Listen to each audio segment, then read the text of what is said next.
Most massage therapists will require you to do an intake form. A lot of places don't. I require one, so I'm talking about the intake form today.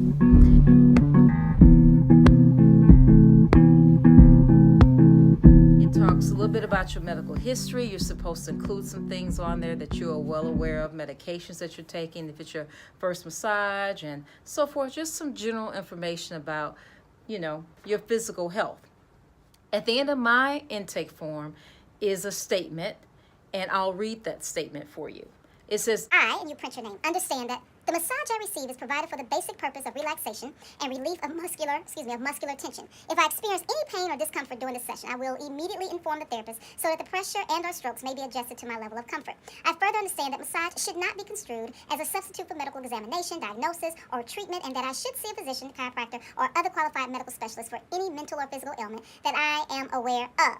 I understand that massage therapists are not qualified to perform spinal or skeletal adjustments, diagnose, prescribe, or treat any physical or mental illness, and that nothing said in the course of the session given should be construed as such.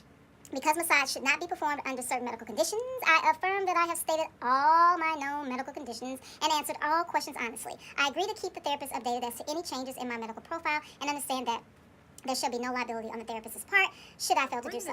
Because it happens a lot, actually. So if you're a client and this sounds familiar to a recent situation, know that it might be your situation, but no one knows who you are, and so it's still there's still privacy. There hasn't been a violation of confidentiality. Pressure.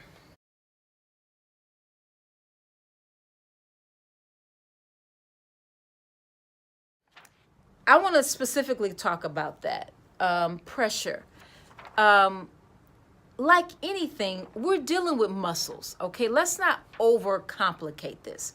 Massage, I know there are a lot of, you can, just like any other field, the jargon, the lingo, the studies, YouTube videos, everybody has, a philosophy or a style, something that they gravitate to and that they promote.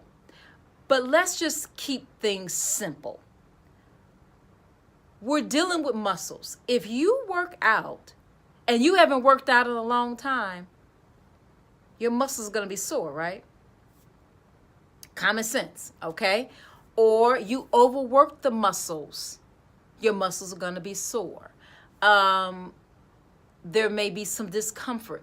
We are very accustomed to there being some discomfort in our muscles depending on our posture, what we've done in exercise or sports, because we're working them.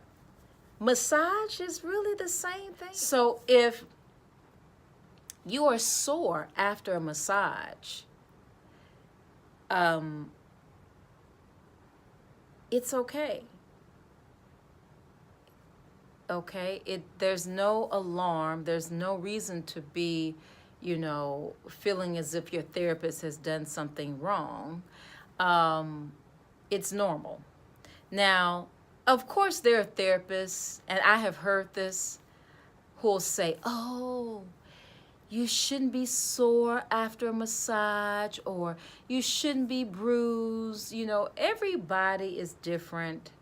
It's still no need to be alarmed. I am not a fluff therapist.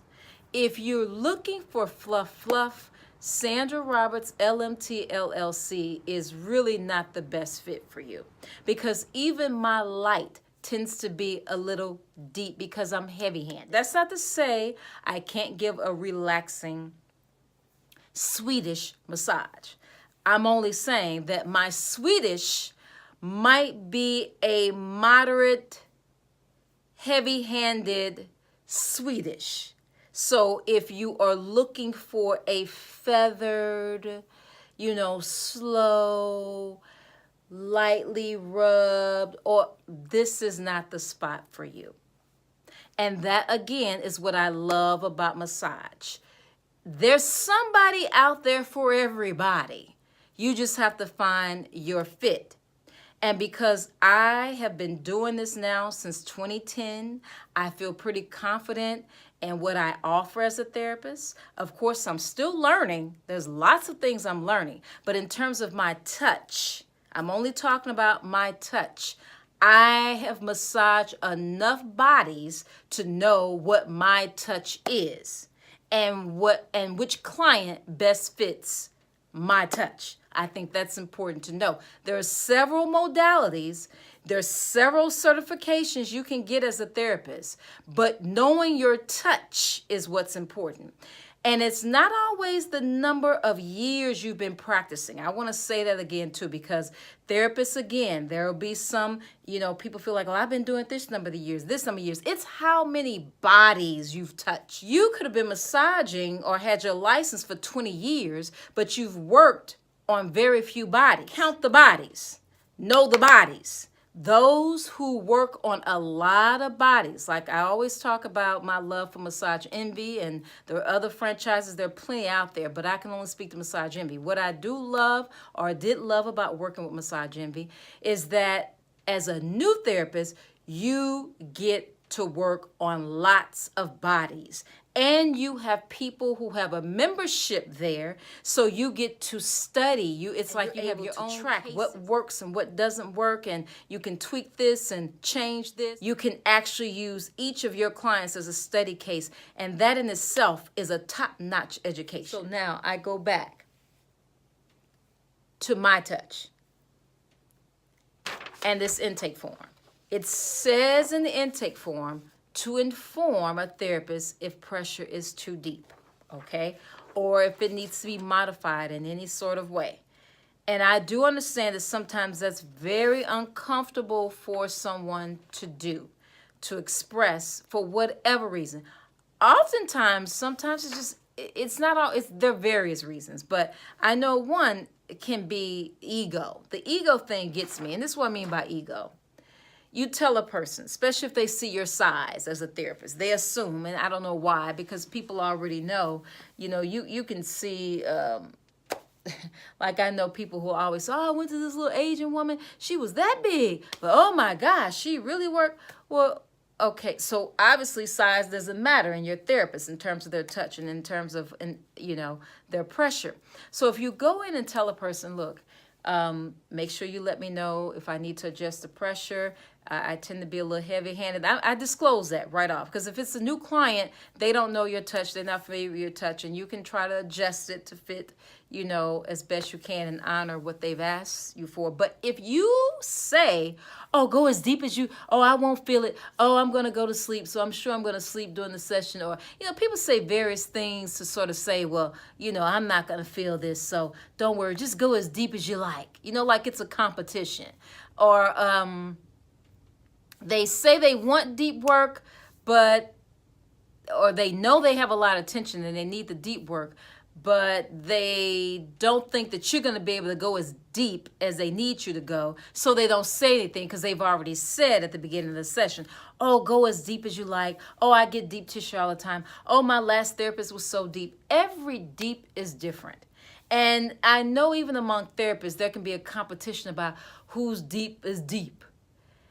This is not a competition. And I'm not even saying this to brag about being deep. I'm just heavier handed. And my energy, even in my touch, is a little bit more aggressive. I like to feel and shake and move and give you a little fluff just to kind of calm the nervous system so that, we bring you back in a state of calm. But I like to mix it up. So this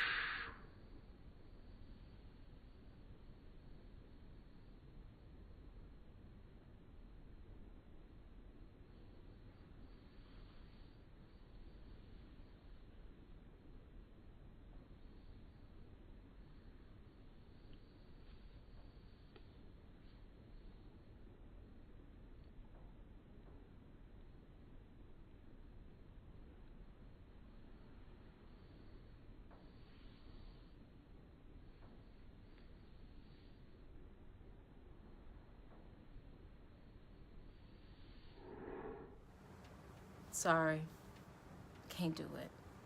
And I'm not going to do it. I'm not going to do it. So the intake form I've mentioned, that's there. Medication. No, you don't have to disclose everything. Some people may not be, confident and or comfortable enough to share everything that they're taking. And honestly, some of the stuff I would have to look up anyway. I'm not a doctor. That's beyond my scope of practice. So if you list it, I may have to research it anyway. And 9 times out of 10, if it's not something that I can recognize that I know for sure is a contraindication, or it's a contraindication or something that will affect the massage or will give reason for me not to do the massage, or just something I should be overly concerned about because it's something that maybe you shouldn't be getting a massage or whatever the case, that really isn't my concern. I'm only concerned about those things that may affect you getting a massage. There may be some reason why you shouldn't get one, or there should just be something I should be aware of doing the massage. So what you disclose is your business, but just note that if you don't disclose it here on this sheet, and then you try and hold me liable or responsible, that's the whole reason for this signature. Your signature says that I'm not liable for something that you don't disclose to me, and I'm not liable if you choose not to be open and honest and verbal about what's hurting you and what's not. So again, it's not a competition. It's not about how much pressure you can take. It's not even about me bragging about being a deep tissue therapist or preferring deep tissue. That's just the nature of my touch. Everybody's deep is different because everybody's touch is different. And again, that's the beauty of massage. The challenge is finding your fit. And it's even harder because once you find your fit, then it's like, man, it's a marriage. You're stuck. It's like you're constantly comparing that touch that was your match. You're constantly comparing other people's touch to that particular person's touch. That person's touch becomes the template. It becomes the bar that you measure every other touch by. And that makes it even more challenging if you end up losing that therapist, they move, or they change, So it is, once you find it, it's a beautiful thing, but it's also like, oh my God, this is my therapist now. You understand exactly my body responds to this particular touch. It has nothing to do with the therapist's size. Nothing at all. In terms of their touch and how deep. There are deep tissue tools that you use to go deep. And they have nothing to do with the weight of the therapist. It has to do with specific tools that you use with your fists or with your elbow or with your forearm or with your thumbs even, okay? There are things that you use, tools that you use that are intended with the shift of your weight. Now, that doesn't mean that you don't use your weight, but it's not your size and how much you weigh. It's just using your body weight when using those specific tools to go deep. But you can't judge a therapist deep by her size or her weight.